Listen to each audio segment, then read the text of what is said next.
A gente começou o século XXI enquanto brasileiros, num pequeno aumento relativo das commodities, que deu uma gordurinha ali pro Estado brasileiro queimar, pro lulismo funcionar os seus mecanismos no começo na primeira década, mais ou menos ali, a ascensão das commodities, do fluxo de capital internacional.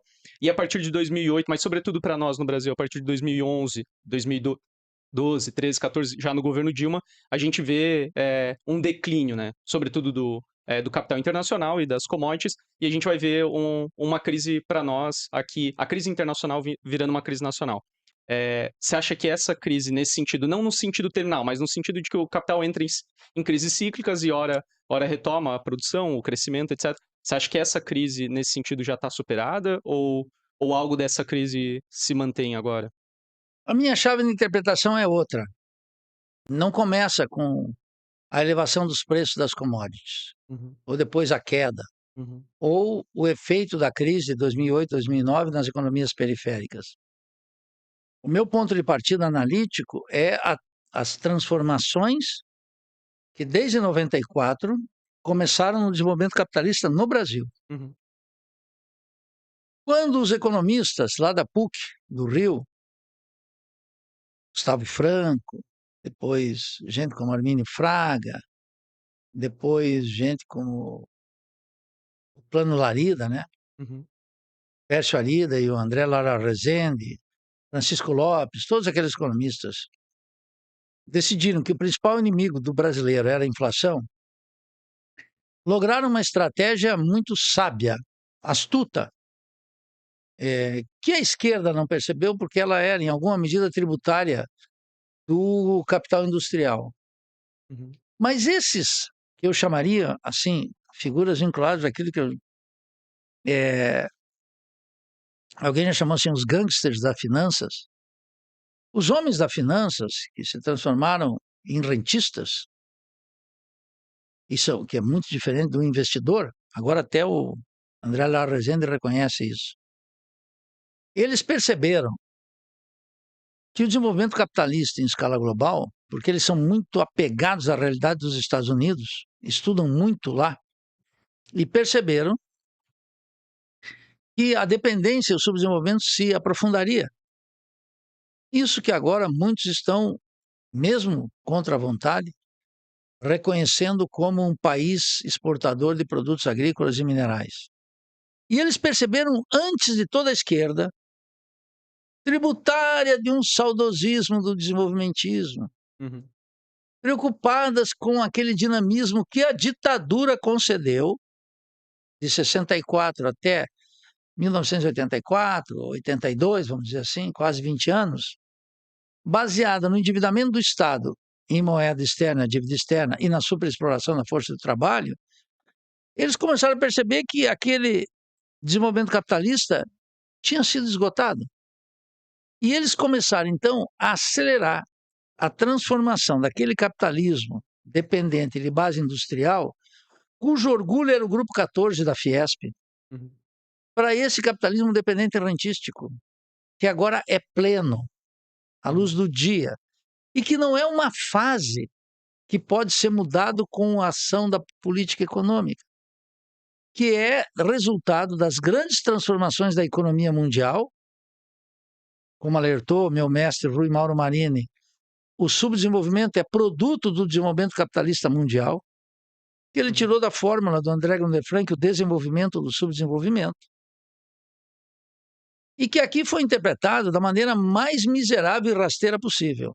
Uhum, A crítica ao que eles chamam de neoliberalismo, uhum, mas que corresponde a um processo muito mais profundo, uhum, que é essa alteração qualitativa do desenvolvimento capitalista, em que, em função dessas transformações da revolução científico-técnica, cuja expressão mais elucidativa, chamativa, chamando-se escandalosa, é o chão de fábrica da China e as transformações no leste asiático, condenaram para sempre, e agora durante muitas décadas, a América Latina à marginalidade.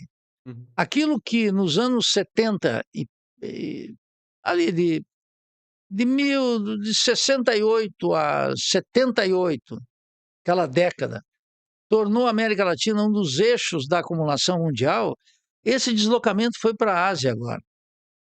em condições muito superiores às nossas, em equiparação histórica, porque não é só a China como um continente, é a Indonésia, é o Vietnã, é todo aquele leste asiático gigantesco e tem uma capacidade produtiva científica e tecnológica que está rivalizando com os Estados Unidos. Uhum.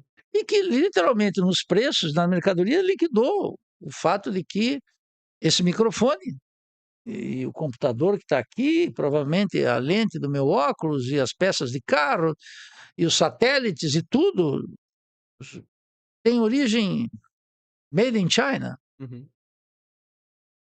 E é uma batalha gigantesca que os Estados Unidos não conseguem reverter. Biden não conseguiu reverter tentando fazer um keynesianismo e Trump não consegue reverter com as medidas protecionistas.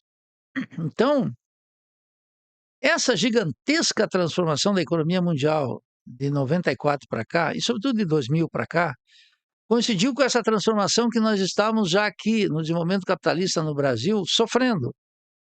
E começou com Fernando Henrique Cardoso, teve continuidade plena com Luiz Inácio Lula da Silva, com Dilma Rousseff, com Michel Temer, com Bolsonaro e agora com Lula, que agora todo mundo pode ver de maneira clara. Uhum. Então, essa transformação capitalista, Tiago, é que precisa ser interpretada para verificar em que medida os efeitos da conjuntura mundial, da situação mundial, vão operando não como se fosse um fator externo que influencia, mas é o próprio metabolismo, as transformações que estão ocorrendo aqui como parte constitutiva da economia mundial. Uhum. Então, nesse contexto, as crises de 2008, 2009, por exemplo, que foram muito intensas, claro que elas tiveram impacto em toda a periferia capitalista, na África, no Oriente Médio, aqui, etc.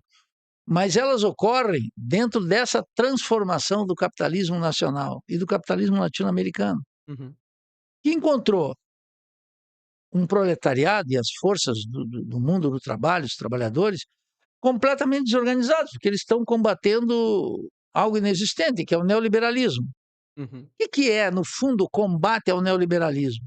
O combate ao liberalismo é a suposição de que é possível uma política econômica alternativa, fora do contexto da economia política do rentismo, Uhum. capaz de reorientar a ação do Estado em termos de administração democrática das repúblicas burguesas e, ao mesmo tempo, reverter o caráter que eles chamam de regressivo no terreno da produção. Uhum. Isso é impossível fazer. E não é à toa que há uma continuidade de todos esses governos, por Sim. mais distintos que eles possam parecer aos olhos do engano. Agora, o que pega aqui? Os trabalhadores não identificaram isso. Os trabalhadores, quer dizer, seus partidos políticos, seus sindicatos, seus acadêmicos e até seus intelectuais. Mas a classe dominante entendeu perfeitamente. E, como sempre, tem um poder de adaptação total à dinâmica das classes Uhum. dominantes em escala mundial. São tributárias dela. Sim. E, portanto, você vê aqui a reprodução de tudo que você possa ouvir sobre globalização, oportunidades, modernização, Sim. todas essas coisas. E se tu olhar a bibliografia, os partidos políticos, os sindicatos, Uhum. não tem ninguém chamando atenção para isso. Uhum. Todos são órfãos do desenvolvimentismo.